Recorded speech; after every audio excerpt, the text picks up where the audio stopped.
आपसे ही जुड़ी है। खेसारी लाल यादव जी, कहीं भी स्टेज शो या फिर मतलब बहुत जगह आप क्या चर्चा किए हैं कि रानी जी के साथ जब मेरा फिल्म का डिमांड आया था तो रानी जी ने इनकार कर दिया था मेरे साथ फिल्म करने को। ये मैंने कितनी सुना सच्चाई है? ये बहुत अच्छा किया आपने ये सवाल करके, क्योंकि मैं अक्सर सोचती थी कि कोई तो मुझसे पूछे इस बारे में, क्योंकि वो वीडियो बहुत वायरल हुआ खेसारी जी का, और कई उनके जो फैंस हैं उन लोगों ने मुझे बहुत टारगेट किया उसके लिए। अच्छा। जी जी, बहुत टारगेट किया, बहुत रील बने, बहुत वीडियोस बने, और मैं सीधे सोचती, मैं मुस्कुराती कि ओके। और मैंने खेसारी जी से बात भी की इस बारे में कि आपने ऐसा क्यों बोला, तो उन्होंने कहा कि अरे वो मुँह से हमारे निकल गया। एक दो बार निकले तब ना, हाँ, बहुत बार निकला है। तो सच्चाई ये है, मैं बताती हूँ, 2012 की बात है, नागिन फिल्म बन रही थी। मैं खेसारी जी को ना एज अ सिंगर जानती थी, और एज एन एक्टर तो उनकी वो शुरुआत ही थी, कोई फिल्म आई थी, और एज ए सिंगर भी मैं उनको बहुत नहीं जानती थी। तो नागिन फिल्म राजकुमार पांडे जी बना रहे थे 2012, और जून में वो शूट होनी थी।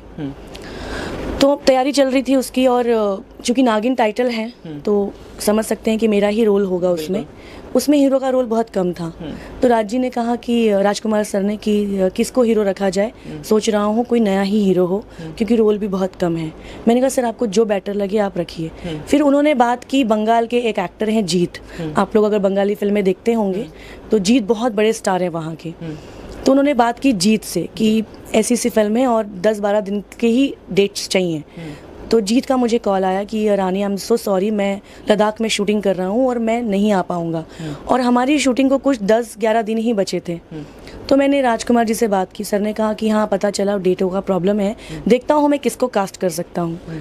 फिर राज जी ने मुझे कुछ 4 या 5 दिन पहले कॉल किया, मुझे अभी तक डेट भी याद है, कुछ हम लोग 12 जून से शूट करने वाले थे। तो कहा कि एक सिंगर है, नाम लिया उन्होंने, खेसारी लाल यादव नाम है, एक सिंगर है और सोच रहा हूँ उसी को कास्ट कर लूँ, 1-2 फिल्में आई हैं। और चूँकि 5 दिन ही बचे थे तो ना मैंने पूछा कि कौन है क्या है, कि दिखाई कुछ भी नहीं। मैंने कहा सर आपको जैसा बेटर लगे आप कर लीजिए। एक बात तो तय है जो आज मैं बोलना चाहती हूँ कि अगर मैंने ये बोल दिया होता राजकुमार पांडे जी से कि किसी नए लड़के को मत लीजिए, जो काम कर रहे हैं उन्हीं में से किसी को लीजिए, वो कभी किसी नए लड़के को मेरे साथ कास्ट नहीं करते।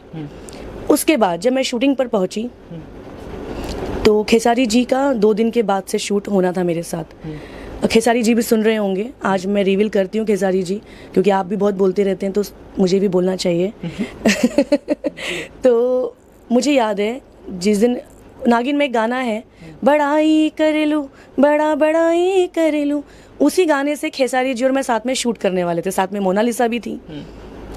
वही पहला दिन मैं खेसारी जी से मिली हूँ, और जैसे मैं तो नए एक्टरों के साथ फिल्में करती ही थी, तो वैसे ही अच्छे से हेलो हाय राजकुमार जी ने मिलाया, मैं मोनालिसा उनसे मिले, और खेसारी जी के ये शब्द थे, रात भर मैं सो नहीं पाया हूँ कि सवेरे रानी चैटर्जी और मोनालिसा के साथ शूटिंग करनी है। तो हम दोनों ने कहा अरे कोई बात नहीं, आप बहुत अच्छे से कर लेंगे, टेंशन की क्या बात है। तो ये है स्टोरी नागिन फिल्म की, और खेसारी जी ने, उनको बोलने की बहुत आदत है, वो बोलते रहते हैं, बट ये तो तय है कि अगर मैंने ऑब्जेक्शन लिया होता तो खेसारी जी नागिन में कभी कास्ट नहीं हो पाते मेरे साथ। अगर ऑब्जेक्शन लिया होता तो उनका जो उन्होंने एक स्टेज पे कहा है वो झूठ है।